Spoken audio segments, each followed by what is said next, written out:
E aí, pessoal, beleza? Aqui é o Boy, professor de História. Vou fazer com vocês hoje um pequeno resumo sobre a história da Grécia, beleza? A história grega é dividida em 5 fases: período pré-homérico, homérico, arcaico, clássico e helenístico. No período pré-homérico, ele é marcado pelo início da formação da Grécia. Só que nesse período nós temos um processo de invasões indo-europeias. Invasões essas por 2 vias: vias pacíficas, aqueus, eólios e jônios, e a invasão dórica, que é uma invasão violenta que vai ocasionar não só o fim do período, como um processo chamado de primeira diáspora grega. Essa diáspora ela vai destruir toda a cultura grega. A cultura grega destruída faz iniciar o que nós conhecemos como Idade das Trevas da Grécia, onde vai dar início ao período homérico, que é chamado assim por conta de um poeta chamado Homero e seus 2 livros, a Ilíada, que narra a Guerra de Troia, e a Odisseia, que é a volta de Ulisses para casa. Esse período também é marcado pela formação das comunidades gentílicas, que é o primeiro processo de povoamento na Grécia, a nível mais rural. Então, esse processo de crescimento dos gênos, que é o processo de evolução das comunidades gentílicas, gera a evolução de gênos. Gênos crescem e viram frátrias, frátrias crescem e viram tribos, tribos crescem e viram demos. A desigualdade social dentro dos demos, ocasionada sobre uma classe social chamada tetas, leva à segunda diáspora grega. O crescimento dos demos, que gerou a segunda diáspora grega, faz iniciar a formação das cidades-estados. Quando falamos nas cidades-estados, devemos falar sobre Atenas e Esparta. Há uma tabela das diferenças entre Atenas e Esparta. Há diferenças políticas, econômicas, sociais e culturais. Essas diferenças são as mais exigidas em provas tradicionais de vestibulares. Saber que Atenas é mais cultural, mais filosófica, mais artística, enquanto que Esparta é mais militarista, mais voltada para a guerra.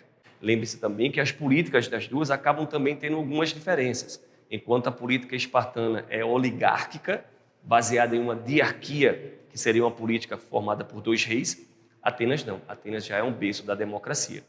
A democracia em Atenas nem sempre foi uma coisa comum.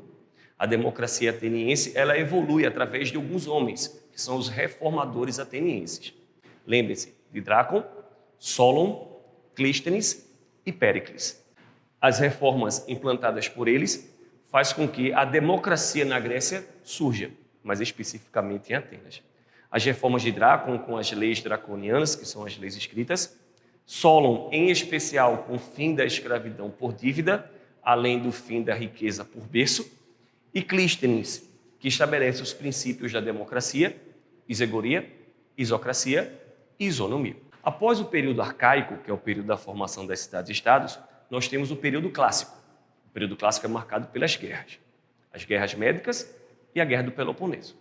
Um avanço persa sobre a região da Grécia faz gerar as guerras médicas, que é uma disputa pelo mar Egeu e por territórios na Ásia Menor. Lembrem-se que o nome da guerra é Guerras Médicas, porque os gregos chamam os persas pelo nome de Medos, por isso o nome Guerras Médicas.